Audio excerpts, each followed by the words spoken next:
Hello student, my name Ajit Maurya and this is my first lecture chemical kinetics. ठीक है, the branch of science in which we study rate of reaction of any chemical reactions, in which we study speed of reaction of any chemical reactions. ठीक है, इससे पहले जो है कि thermodynamics जो होता है केमिस्ट्री का जो चैप्टर्स, वो जो है कि क्या बताता है कि वो बताता है कुछ कोई केमिकल रिएक्शन फेजिबल है कि नहीं। ठीक है, और उस फेजिबल बस थर्मोडायनेमिक्स से आपको फेजिबिलिटी पता चलती है और उसका जो है कि वो इक्विलिब्रियम में कितने टाइम इक्विलिब्रियम पहुंचेगा नहीं पहुंचेगा वो पता चलता है, बट स्पीड ऑफ रिएक्शन वो नहीं बताता। ठीक है, तो स्पीड ऑफ रिएक्शन कौन बताता है? हमारा जो है कि केमिकल काइनेटिक्स चैप्टर बताता है स्पीड ऑफ रिएक्शन। ठीक है, तो केमिकल काइनेटिक्स में हम स्टडी करते हैं, वैसे हम जानते हैं कि केमिकल काइनेटिक्स टू वर्ड से बना हुआ है। ठीक है, केमिकल एंड काइनेटिक्स। ठीक है, जो ग्रीक वर्ड जो है कि मोशन, जो उसका ग्रीक मीनिंग है, काइनेटिक्स जो ग्रीक वर्ड है और इसका मीन्स मोशन। ठीक है, तो हम उससे पता चलते हैं कि जो है कि कोई जो है कि रिएक्शन फेजिबल है कि नहीं है। ठीक है, इससे पता चलेगा हमारा जो है कि रिएक्शन होगा कि नहीं। तो केमिकल काइनेटिक्स का डेफिनेशन अगर हम लिखना चाहें तो वो हो जाएगा, it is a branch of chemistry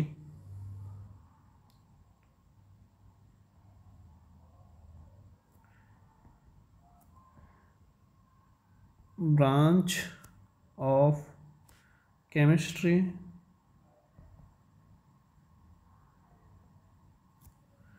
ठीक है, which deals with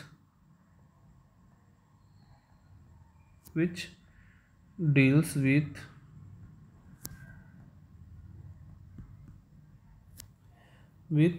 the study of rate of reaction, study of rate of reaction। ठीक है, and factor affecting rate of reaction।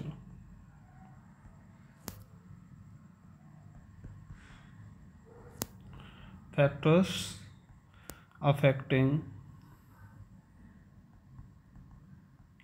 rate of reaction।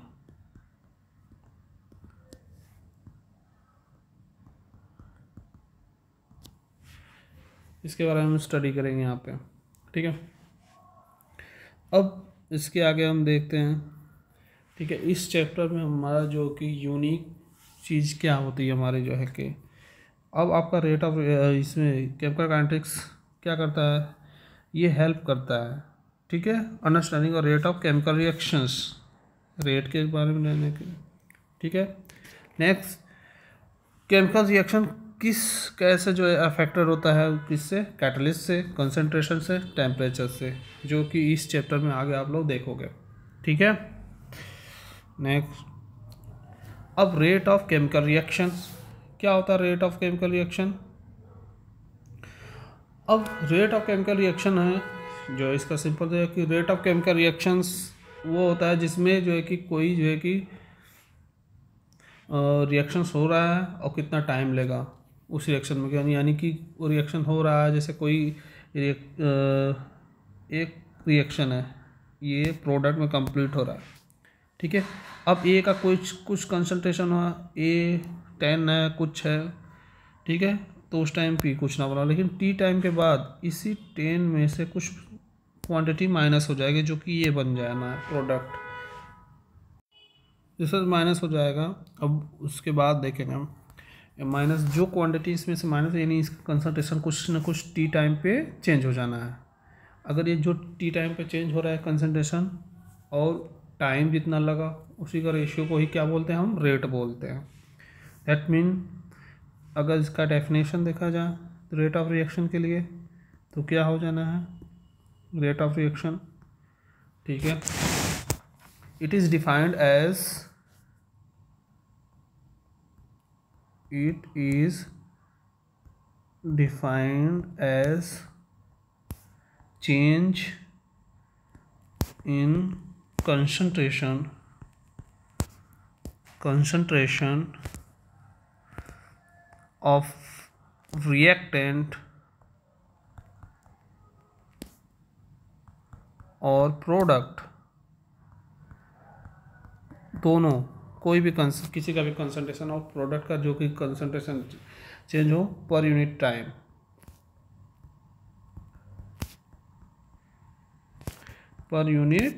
Time, ठीक है। तो ये हमारा जो है कि हुआ रेट, ठीक है। और रेट को हम लोग रिप्रेजेंट कैसे करते हैं, चेंज इन कंसंट्रेशन। देखिए रेट इक्वल टू हो गया आर, इक्वल टू हो जाएगा, अगर रिएक्टेंट है तो उसके लिए हम लोग यहाँ पॉजिटिव साइन लेते हैं, प्रोडक्ट के लिए हम निगेटिव साइन लेते हैं, ठीक है। सॉरी, रिएक्टेंट के लिए निगेटिव साइन लेते हैं और प्रोडक्ट के लिए पॉजिटिव साइन लेते हैं, ठीक है। और change in concentration reactant divide by change in time, ये हो गया आपका रेट आर इक्वल टू, ठीक है। तो आगे देखते हैं कंसंट्रेशन और ये, ठीक है। चेंज इन कंसंट्रेशन और चेंज इन टाइम हो गया, ठीक है। Unit of rate of the rate of reaction, ये इम्पोर्टेंट है इसका, ठीक है। तो क्योंकि यूनिट आगे चल के हमको ऑर्डर ऑफ रिएक्शन में पता चलेगा, तो वैसे देख लेते हैं concentration of rate of reaction का यूनिट क्या होता है, ठीक है। आप जानते हैं कि आर इक्वल टू, मैंने बताया जैसे change in concentration divide by change in time. तो कंसंट्रेशन का यूनिट होता है मोल लीटर इनवर्स और टाइम को हो जाएगा सेकेंड इनवर्स, ठीक है। तो क्या बन जाना है, टाइम को हो जाएगा सेकेंड, तो ये क्या बन जाना है, mole litre inverse second inverse, ठीक है। ये आपका जो है कि बन जाएगा आपका unit of rate of reaction, ठीक है, ठीक। Topic type of rate of reaction, हाँ ये इंपॉर्टेंट टॉपिक है, इसको ध्यान से देखिए, ठीक है। Type of rate of reaction, ठीक है, ये होता है अकॉर्डिंग टू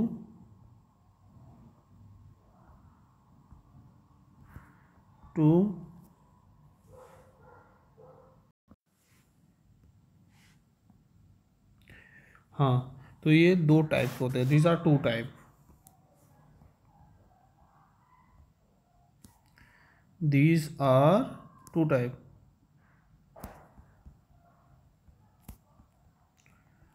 कौन कौन सा होता है, फर्स्ट होता है एवरेज रेट, सेकंड होता है आपका इंस्टेंट रेट, ठीक है, जो इंस्टेंट हो, इंस्टेंट रेट, इंस्टेंट रेट, ठीक है। जो होता है एवरेज रेट होता है, ये एक ऐसा बोल सकते हैं कि एक इंटरवल टाइम पे होता है, कुछ लास्ट टाइम पे होता है जिसको हम बोल सकते हैं, ठीक है। लेकिन वही इंस्टेंट रेट होता है जो एंड इंस्टेंट टाइम पे होता है, एक पिन पॉइंट टाइम पे होता है, तो उसको देखते हैं हम लोग, इंस्टेंट रेट बोलते हैं हम लोग, ठीक है। ये एक इंटरवल टाइम पे होगा,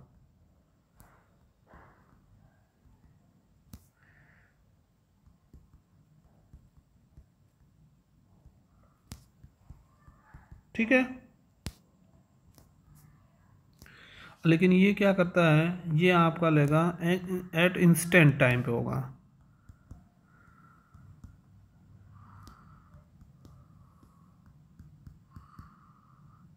ठीक है।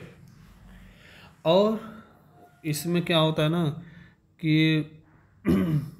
इसको देख लेते हैं हम, इनका ग्राफ प्लॉट करके हम देखते हैं कि क्या होगा, कैसे अगर एवरेज रेट का ग्राफ देखेंगे तो कुछ इस टाइप का होगा। अभी आगे भी आपको ग्राफ दिखाएंगे, ठीक है।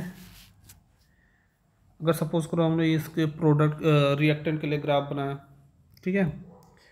रिएक्टेंट के लिए ग्राफ बनाओगे तो रिएक्टेंट का कंसंट्रेशन टाइम के साथ यह डिक्रीज करेगा। इस कोऑर्डिनेट पे हम लोग ले लेते हैं कंसंट्रेशन,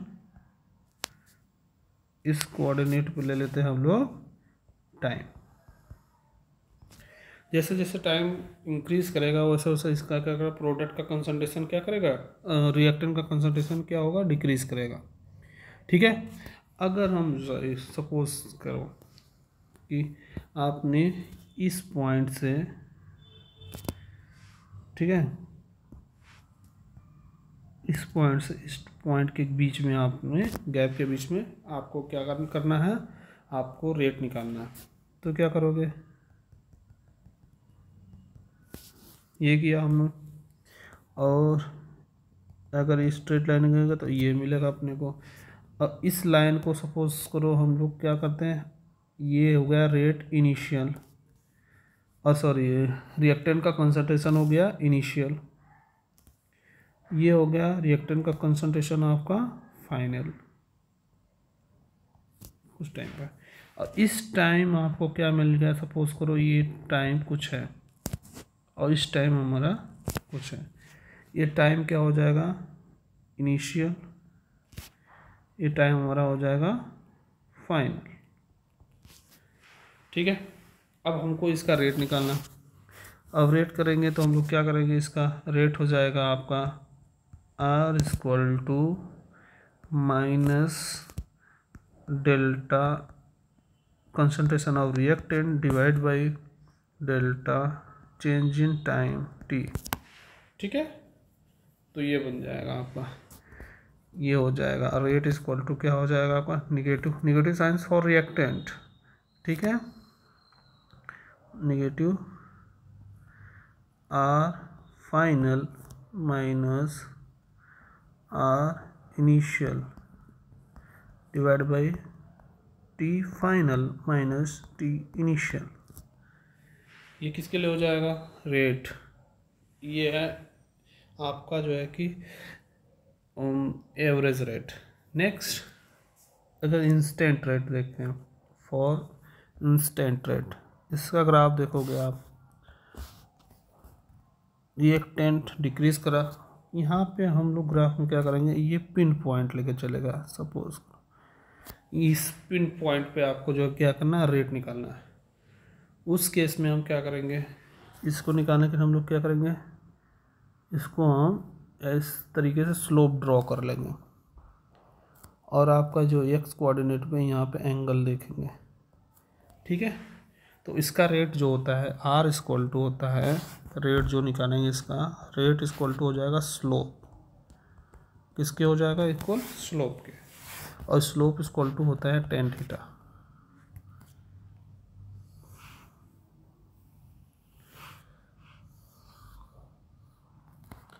ये इस वाले एंगल पे देखते हैं, ध्यान रखना इन साइड दो एंगल नहीं, जो एक्स कोऑर्डिनेट इस साइड एंगल होता है ना, उसको इस एंगल को लेते हैं, आउटसाइड के, इन साइड वाला नहीं। तो वो हो जाएगा ये वाला आप हटा दो, ठीक है। तो हो जाएगा tan थीटा, ठीक है। और ये tan थीटा इक्वल टू हो जाना है d concentration of reactant divide by dt, small difference. ये आपका हो जाएगा इंस्टेंट रेट, ओके। नेक्स्ट वही स्लोप सेम ड्रॉ किया यहाँ पे हमने कि देखो एवरेज रेट क्या होता है और इंस्टेंट रेट, ये हो गया एवरेज रेट, ठीक है, ये हो गया आपका इंस्टेंट रेट, ठीक है। यहाँ पर वही जो है एंगल की जो बात कर रहे थे, वह एंगल यहाँ पे है, ये इस तरीके से। नेक्स्ट रेट इक्वेशन, कोई भी इक्वेशन हो और उसका अगर हम लोग रेट निकालेंगे तो उसका रेट में हम क्या करेंगे, इस तरीके से तो यहाँ पे जो है ना, ये इंस्टेंट रेट का इक्वेशन है। सपोज करो कोई इक्वेशन है आपका यहाँ पे, जो यहाँ पे दिख रहा है, ठीक है। ये आपका है, हो गया ये इक्वेशन। अब इस इक्वेशन पे अगर हम रेट लगाएंगे, रेट इक्वेशन लिखेंगे इसका, तो जो इनके सामने जो कोफिशिएंट है ना, यहाँ पे जैसे ये आपका ये है, यहाँ पे बी कोफिशिएंट है, यहाँ पे सी कोफिशिएंट है, यहाँ पे डी कोफिशिएंट है। इसको क्या करना है, अगर वो रिएक्टेंट होगा तो उसको जो है कि डिवाइड में करके या फ्रैक्शन रख के क्या करना है, आपको नेगेटिव में रखना है और सभी को इक्वल कर देना है, ठीक है। जैसे यहाँ पर देखिए, यहाँ क्या है, ये रिएक्टेंट है ए एंड बी, ये क्या है, रिएक्टेंट है, इनके साथ में कोफिशिएंट है small a and small B.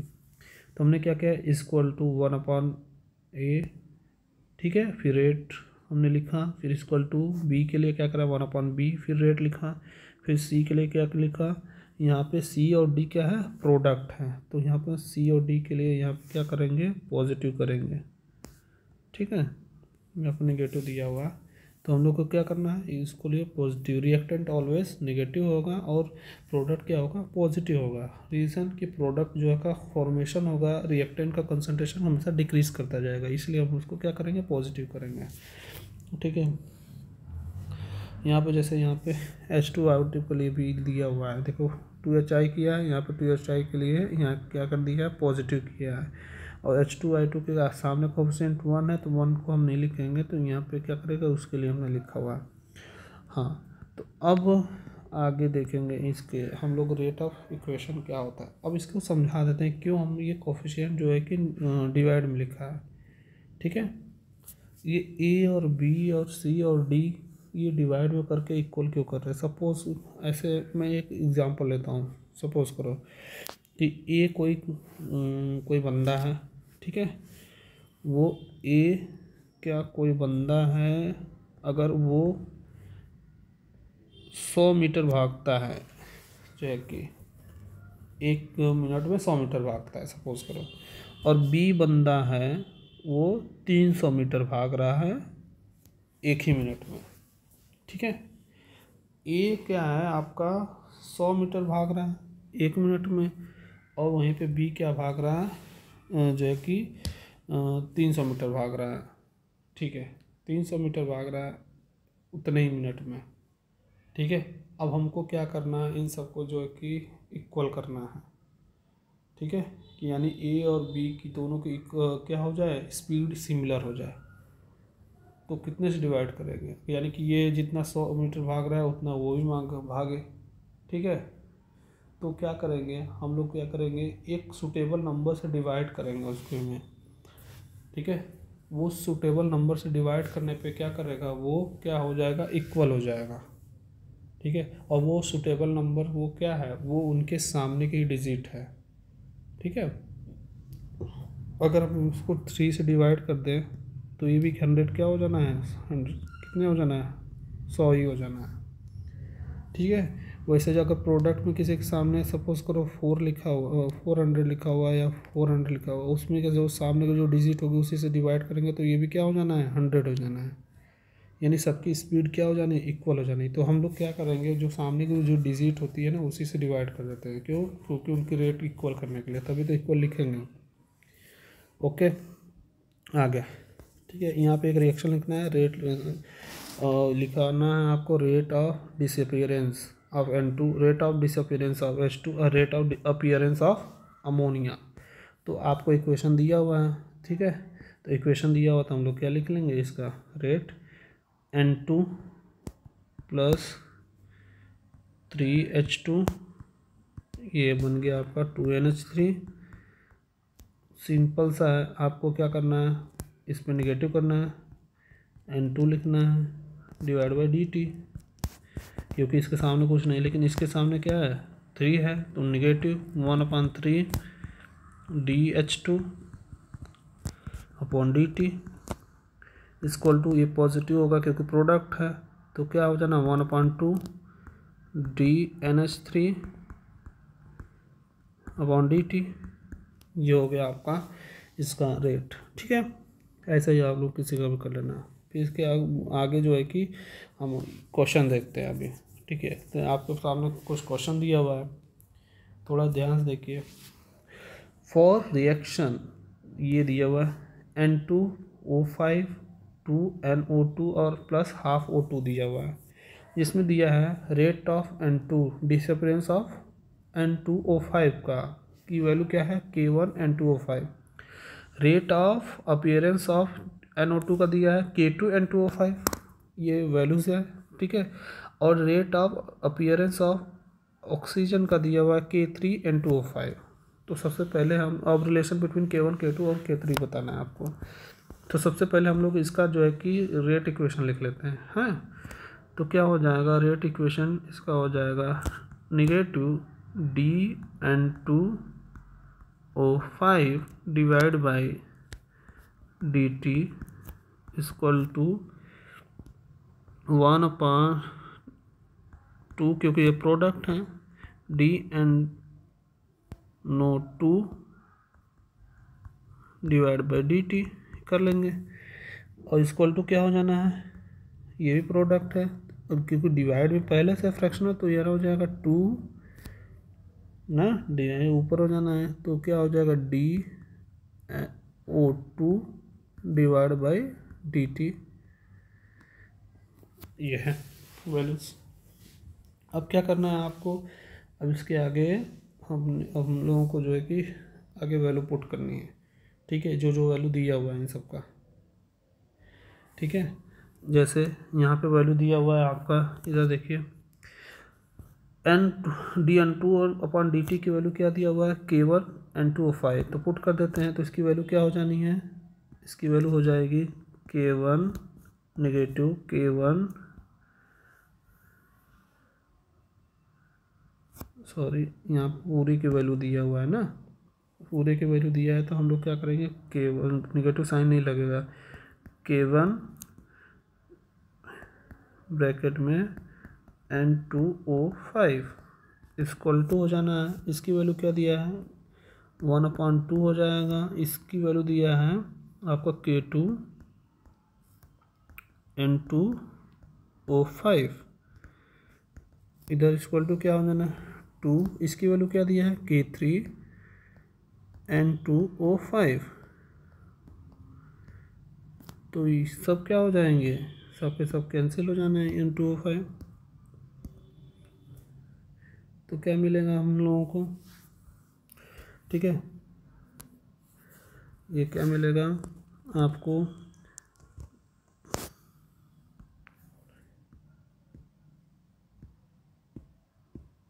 ये आ गया आपका K1 equal to half K2 equal to 2K3, ठीक है, इस 2 को मल्टीप्लाई कर दो तो क्या हो जाएगा 2K1 equal to K2 equal to 4K3, कौन सा ऑप्शन है, ऑप्शन नंबर सेकेंड राइट है, ओके।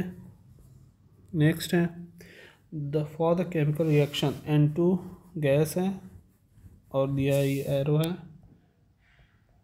अमोनिया का फॉर्मेशन, करेक्ट ऑप्शन पूछ रहा है, तो आप लोग क्या करना है, फिर वापस से इस पे लगाएंगे हम लोग डिसअपीयरेंस रेट इक्वेशन लगा देते हैं, तो क्या हो जाएगा DN2 अपॉन DT नेगेटिव में इक्वल टू नेगेटिव में क्या हो जाना है 1/3 DH2 upon DT equal to में क्या हो जाएगा 1/2 DNH3 अपॉन DT, ठीक है। अब इन सब में देखो पहले वाले में दिया हुआ रेट ऑफ हाइड्रोजन का और आपको रेट ऑफ अमोनिया का, देखो यहाँ पे नेगेटिव साइन है तो ये दोनों तो गलत हो गए ऑप्शन, ठीक है। दूसरा वाला देखते हैं, नाइट्रोजन डिसअपियर हो रहा है, अमोनिया बन रहा है, लेकिन क्या है फ्रैक्शनल में 2 नहीं है, ठीक है, तो ये भी गलत है। थर्ड ऑप्शन है DN2 अपॉन DT और 1/2 DN3 अपॉन DT, तो यानी ये राइट है, दोनों इक्वल है, ठीक है, तो ये ऑप्शन राइट है, option number third. Next in reaction ये दिया हुआ है आपको reaction, the rate of appearance of bromine is related to rate of disappearance of bromine ions following as following. ठीक है, अब आपको क्या करना है, दिया हुआ रिएक्शन, आपको ब्रोमीन का अपीयरेंस और जो है कि disappearance of bromide ions as following. तो ब्रोमाइड आयंस का डिसअपीयरेंस देखना है, इसका और इसका, ठीक है, उन दोनों को इक्वल करना है आपको देखना है। ठीक है, तो कर लेते हैं सबसे पहले। तो इसका अगर हम देखा जाए तो क्या हो जाएगा, ब्रोमीन रिएक्टेंट है तो -1/5 क्या हो जाएगा, concentration of Br minus divide by dt, और इसको इधर से उठा लेते हैं, इक्वल टू हो जाएगा 1/2 dBr2/dt। ठीक है, अब दिया rate of disappearance of bromine is related to rate of disappearance of bromide ions as following. ठीक है, तो रेट ऑफ डिसअपीयरेंस, इसको क्या करेंगे, डिसअपीयरेंस देखना है ना, तो डिसअपीयरेंस 5 इधर हो जाना है, तो क्या आएगा, इन सब में देखिए ये हो सकता है एक, ऐसा कुछ ऑप्शन नहीं है, सब में Br2 का रिलेशन लिखा, तो इसको इधर सेंड कर देते हैं, तो -1/2/5 dBr minus dt equal to क्या हो जाएगा, dBr2/dt। अब देखिए कौन सा ऑप्शन राइट है, निगेटिव, तो ये ऑप्शन नहीं है ऐसा।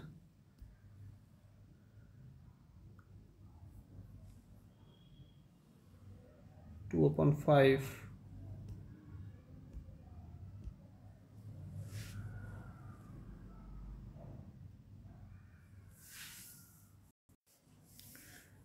इस क्वेश्चन में यहाँ पे जो है ये 3 रहेगा।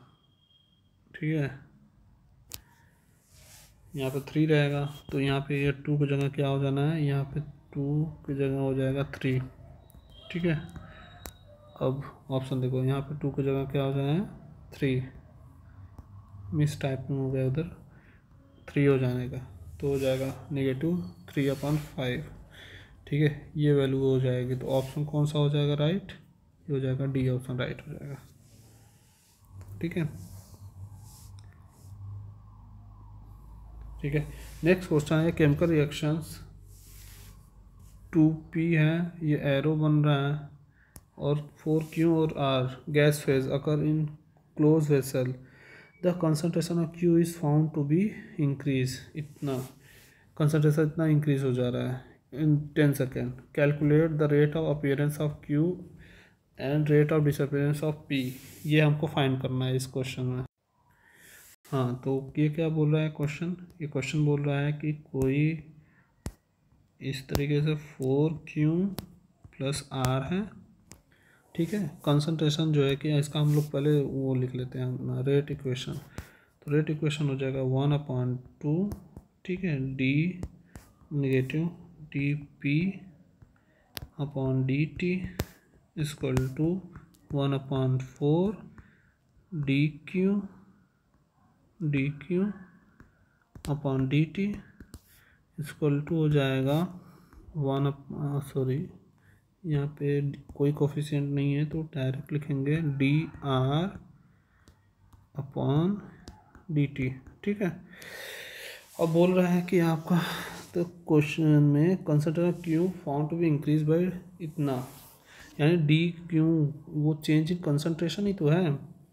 ठीक है, ये कितना मिल रहा है अपने को, बोल रहा है कि इसकी कंसंट्रेशन इतना इंक्रीज मिल रही है, तो हम लिख सकते हैं इसको 1/4, और इसका कंसंट्रेशन यानी कि ये इंक्रीज हो रहा है, इनिशियल माइनस फाइनल वही तो होगा, तो इनिशियल माइनस फाइनल कितना इंक्रीज हो रहा है, 5 × 10⁻³ कितने टाइम में, 10। ठीक है, यही पूछ रहा है, और आपको फाइंड कर देना है ये, अगर हम लोग एक बार ये लिख सकते हैं, तो अगर हमारा rate of appearance of r निकल जाएगा, पहले इसको कर लेते हैं फिर इससे रिलेट कर लेंगे। हाँ, तो ये क्या हो जाएगा आपका, इसको सॉल्व कर लेते हैं, तो क्या हो जाएगा, 10 ऊपर जाएगा तो ये हो जाएगा 5 × 10⁻³ डिवाइड बाई 4। ठीक है। ये क्या वैल्यू है किसकी, d r upon d t की, ये इसकी value rate of disappearance of appearance of r की हो गई ये वैल्यू। इसको सॉल्व कर देंगे तो इसकी वैल्यू आ जाएगी 1.25।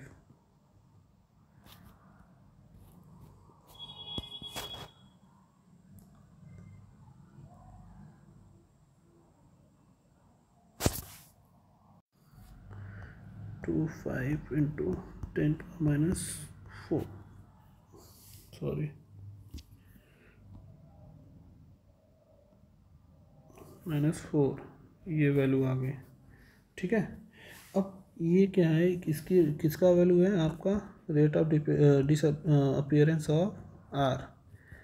अब आप क्या कर सकते हो, इसी से कंपेयर कर दो आप इससे। ठीक है, इसकी वैल्यू निकल जानी 1/2 और d p upon d t equal to क्या कर दो, इससे लिख दो, इसकी वैल्यू है 1.25 इंटू 10⁻⁴। ठीक है, 2 को उधर ले जाओ तो वैल्यू आ जाएगी, इसी की तो वैल्यू निकालना है, डिसअपियरेंस ऑफ प्रोडक्ट, और मतलब पी सॉरी टी टी 2 से मल्टीप्लाई हो जाएगा, तो ये क्या हो जाएगा,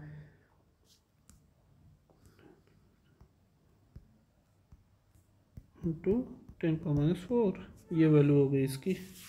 ठीक है, ये वैल्यू भी निकल के आ गई और आपको इसकी वैल्यू भी निकल के आ गए। ठीक है, आज के लेक्चर में इतना ही। नेक्स्ट लेक्चर जो है कि हम देखेंगे आगे।